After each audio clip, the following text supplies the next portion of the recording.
For thousands of years, the Israelites have been exiled from their homeland.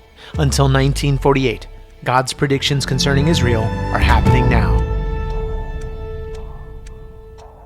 We have seen some news emerge that's just unbelievable. Lebanon has fired on Israel. We actually think that it is a less experienced organization than Hezbollah. Israel is still doing the due diligence to understand where it's coming from and where it came from, and that's kind of a side note here. But you have the international community that is frowning upon Israel for actually taking a stand in wanting to do the right thing in defending her nation.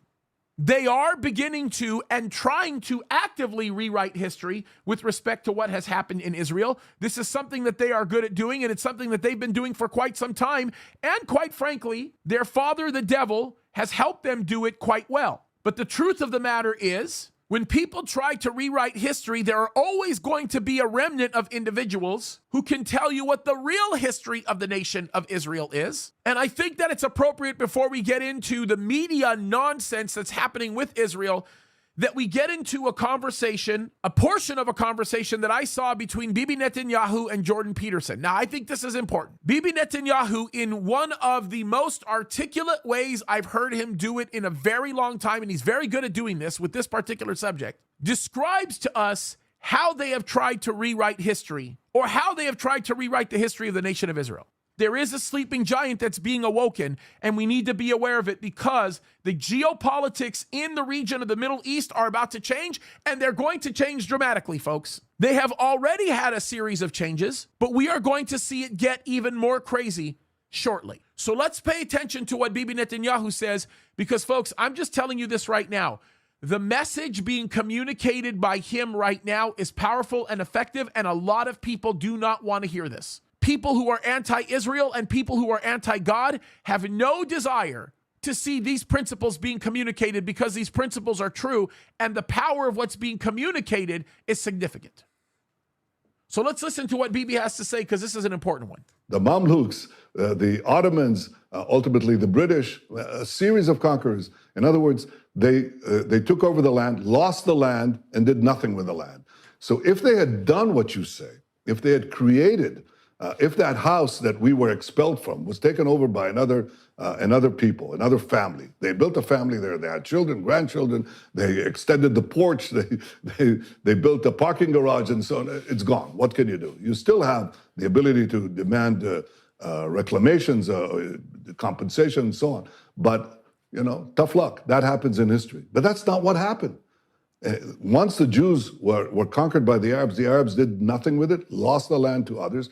Now we come back and bring it back to life 13 centuries later and perform this miracle, and they fabricate a history where we were there all the time. It was a verdant homeland. It was built up. It was nothing of the kind. It was desert. It was nothing. Now, it's not merely Mark Twain and Arthur Penryn Stanley who say. By the way, he's not lying about that. Okay, understand, none of what he's saying is incorrect. Now, it's not merely Mark Twain and Arthur Penryn Stanley who say that.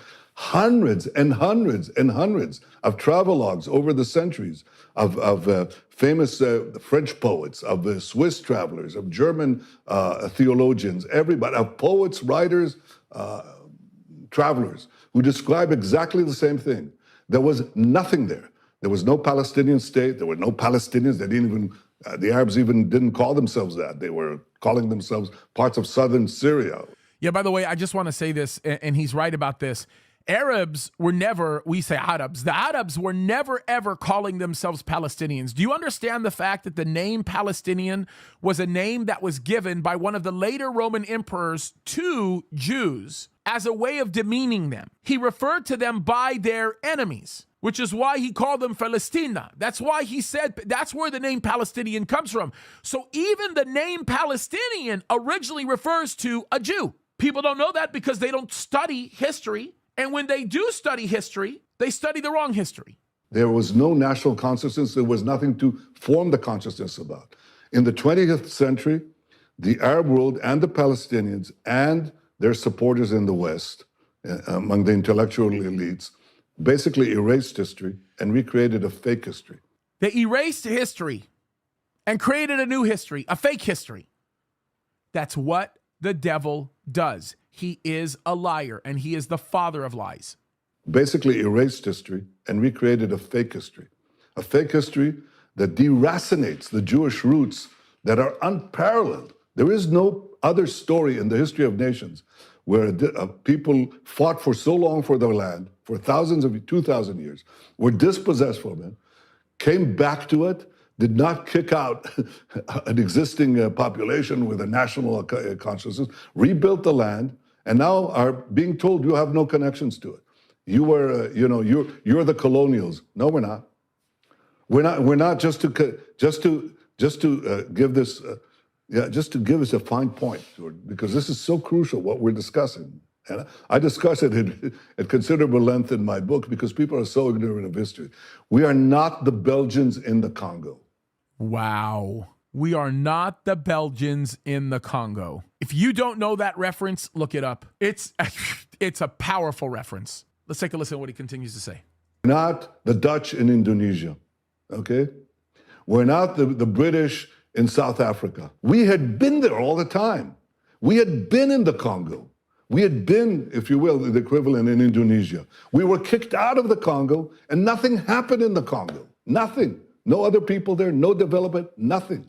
Okay? Now we come back to our land, build it up, enable immigration of Arabs, who are now called Palestinians, from neighboring lands, and they tell us, oh, you don't belong here. You dispossessed us. Yeah, and by the way, I want to say this because this is really important. When he brings up, like, for example, the colonization by Great Britain of many areas in Africa, understand this. This is very, very important. When they came and did what they did, they came and they improved things. They changed things. That's not what happened here. You guys get that? That's not what took place here. Bibi is trying to explain that. It's not what the world says it is. They came and they did nothing except poop all over it. I think that's important. I think that context is an important context to be able to establish and be aware of. Look what he goes on to say. Palestinians from neighboring lands, and they tell us, oh, you don't belong here. You dispossessed us. This is essentially what Arab propaganda and Palestinian propaganda has done. And what I labored not only in the present book, my own history, Bibi, my story, but in a previous book, A Place Among the Nations, to debunk. And you know what? The interesting thing is this, so far, it's quite amazing. No fact that I put forward in any of these books has ever been challenged. Yeah. Not one. Yep. He's right about that, folks. He's absolutely right. No fact that he has put in those books have ever been challenged. You want to know why? Because his history is accurate. This is unbelievable. Coming out of the mouth of the prime minister, it's pretty powerful when you hear it. Here it is. Herzl was what I call our modern Moses, but I'd actually start with the original Moses. The Jewish people have lived in the land of Israel, what is now the state of Israel, have lived here and have been attached to this place for about 3,500 years, 3.5 millennia. Now, for the first 2 millennia, roughly, of that time, we were living in what is described in a text commonly known as the Bible. So the Bible describes how the Jewish people lived on this land, were attached to this land, fought off conquerors, sometimes were conquered, but stayed on their land. And that continued for a very long time until roughly the 7th century, actually, after the birth of Christ, okay? For roughly 2,000 years. We were conquered by the Romans, we were conquered by the Byzantines. They did a lot of bad things to us, but they didn't really exile us, contrary to what people think, okay? The loss of our land actually occurred when the Arab conquest took place in the 7th century. The Arabs burst out from Arabia, and they did something that no other conqueror, not the Romans, not the Byzantines, not the Greeks before them, not Alexander the Great, nobody did before. They actually started taking over the land of the Jewish farmer. They brought in military colonies that took over the land. And gradually, over the next 2 centuries, the Jews became a minority in our land. So it is under the Arab conquest that the Jews lost their homeland. The Arabs were the colonials. The Jews were the natives dispossessed. By the way, I just want to say this. When he talks about the Arabs being the colonials, this is a very, very important point. A lot of people don't recognize this. When we talk about the greatest propagators of slavery today. They're the same ones that did it back in the day when slavery was legal in the United States of America. It is the Arab Muslim. People don't recognize that. It's the Arab Muslim. People don't understand it. And I can tell you this right now, the Arab Muslims also support a whole lot of other evil things. Muhammad was a child exploiter. That sounds like a harsh, offensive thing to say, but we know that to be true. So when he talks about the Arabs doing what they did, think about what he is saying. It's founded in truth. Everybody stipulates to what he's saying. Nobody is debating it. Well, that happens in history. The Jews were dispossessed. We were flung to the far corners of the earth, suffered unimaginable suffering because we had no homeland. But we didn't disappear, and we never gave up the dream of coming back to our ancestral homeland. So generation after generation, the Jews could be in Warsaw, they could be in Yemen, they could be in China. And they said, next year in Jerusalem, we'll come back, next year in Jerusalem. Well, that was made possible because the Arabs who had conquered the land basically left it barren. They never made it their own. It was a barren land. It really had, practically, it was an empty land. And in the 19th century, the idea of coming back next year in Jerusalem became a reality. By the way, in part because of Christian Zionist support for the idea of the Great Return. The Jews came back in the 19th century to the land of Israel. The result of this return was that we started building farms, factories, places of employment. Arabs from nearby countries started immigrating, and they call themselves Palestinians. They reconstructed history and said, we've been here for centuries. No, they haven't. They weren't there at all, and they didn't have a national consciousness. We came back, made it our land, and we said, okay, we now will live together. We decided to establish a state in 1948, that's 75 years ago, and we said, everybody can live here. The Arabs said, there can't be a Jewish state. You have no right to be here. It's our land. It's not your land. It's been our land for 3,500 years. If you took over somebody's apartment, knocked them out, dispossessed them, and they never gave up the claim, they said it's our claim, and you left this barren dump, okay? And the families, the progeny of the people you kicked out, came back, rebuilt the house. You cannot come back and tell them, you don't belong here, we're gonna kick you out, especially since you're latecomers who've come to live in part of the house, which is what the so-called Palestinians are, okay? We say to them, you can live here, we can live here, but it's our land, it's our state. Why is that such a hard thing for people to understand? God made the declaration. Look, this is what's happening. People are going to keep poking and poking and poking and poking and poking, and eventually Israel is going to wake up. They're beginning to. The sleeping giant is about to wake up, and when he does, he's going to unleash. Look what he continues to say.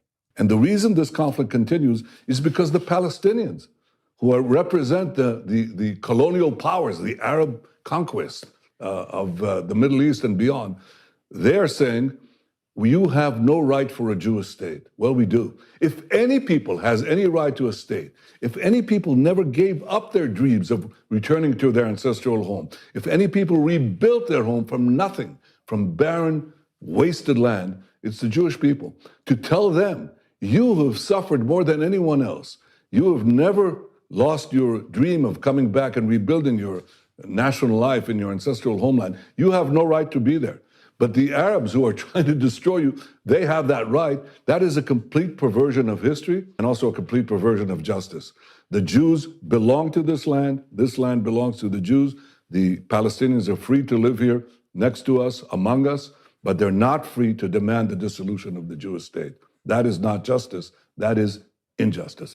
I could not agree with the man more. I just think that there is a level of brilliance, not only in his communication skills, but in the very facts that he continues to be telling us. Everything that he is saying is based on truth, folks. Mark my words when I say this, folks. The sleeping giant that is Israel is awakening. And when Israel awakes, I can just promise you this, it's not going to be pretty for her enemies. Even when the enemies of Ezekiel 38 attack Israel and Israel has no ability to be able to defend itself, we know that God will defend Israel. I think it's time to wake up. Look at what's going on right now in the world around us. Look at what's happening in the Middle East. Look at what's taking place in Western and Eastern Europe. Look at what's taking place in the United States of America. Look everywhere. We see evidence everywhere that Christ could come at any moment.